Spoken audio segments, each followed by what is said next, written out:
जय माता दी दोस्तों, आप सभी को हमारे चैनल में स्वागत है। दशहरा कब है 2025 में, शुभ मुहूर्त, रावण दहन कब करें, संपूर्ण नियम और इससे जुड़ी संपूर्ण जानकारी इस वीडियो में है। बिना स्किप किए लास्ट तक देखना। इस साल दशहरा 2 अक्टूबर गुरुवार के दिन मनाया जाएगा। पंचांग के अनुसार हर साल यह पर्व अश्विन मास के शुक्ल पक्ष की 10वीं तिथि को मनाया जाता है।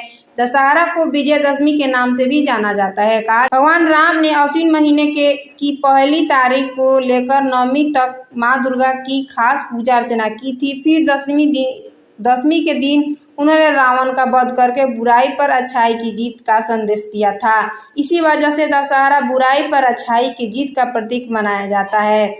हर साल इसी दिन देश भर में रावण, कुंभकर्ण और मेघनाथ के पुतले जलाए जाते हैं। रावण दहन देखकर बच्चों को यह समझना चाहिए कि चाहे बुराई कितनी भी बड़ी क्यों न हो, एक न एक दिन उसकी हार निश्चित होती है और सच्चाई की हमेशा जीत होती है। तो चलिए जानते हैं कि दशहरा के दिन रावण दहन का क्या शुभ मुहूर्त और संपूर्ण जानकारी। हिंदू पंचांग के अनुसार दशहरा की 10वीं तिथि की शुरुआत 1 अक्टूबर को शाम 7:01 पर होगी और तिथि का समापन 2 अक्टूबर गुरुवार शाम 7:10 पर होगा।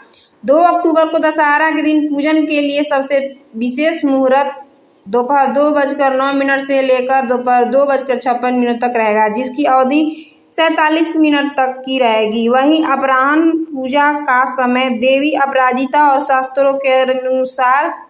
शास्त्रों के पूजन के दोपहर 1:21 से लेकर दोपहर 3:44 तक रहेगा, जिनकी अवधि 2 घंटा 22 मिनट तक रहेगी। दशहरा या कहें विजयदशमी के दिन रावण दहन हमेशा प्रदोष काल में ही किया जाता है। प्रदोष काल का समय सूर्यास्त के बाद शुरू होता है।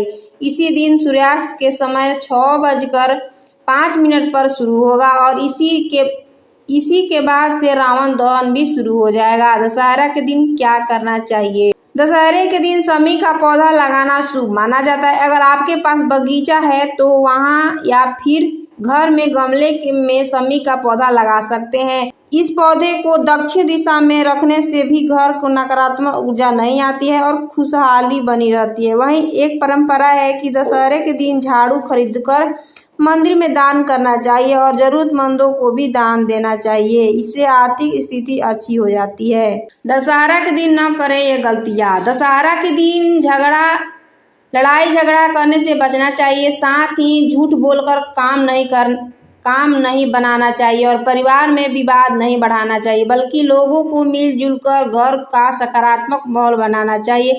साथ ही इस दिन भगवान राम की पूजा कर उनकी प्रार्थना करनी चाहिए कि हमारे जीवन में साहस, समृद्धि और सुख बढ़े।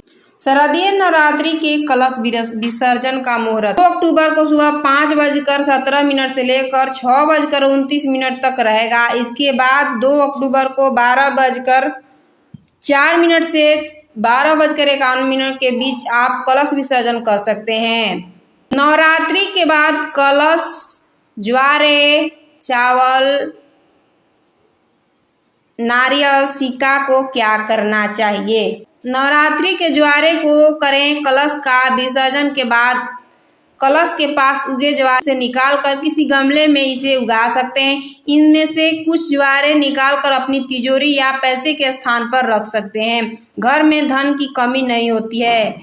इस कलश के भीतर रखे सिक्कों को भी आप तिजोरी या पर्स में रख सकते हैं। इसके साथ ही इससे आपकी आर्थिक स्थिति अच्छी बनी रहेगी। कलश के ऊपर जो नारियल रखा है उसको क्या करें, उसे लाल रंग के कपड़े में बांधकर घर के मंदिर या तिजोरी में रख सकते हैं। आप इस नारियल को नदी में भी प्रवाहित कर सकते हैं, जबकि नारियल और सिक्के को लाल कपड़े में बांधकर घर के मंदिर या तिजोरी में रखना चाहिए। इससे माता की कृपा बनी रहती है, धन्य धान में बढ़ोतरी होती है। कलश में रखे जल को घर में छिड़कने से सकारात्मक ऊर्जा आती है और बचे हुए जल को किसी गमले में डाल देना चाहिए।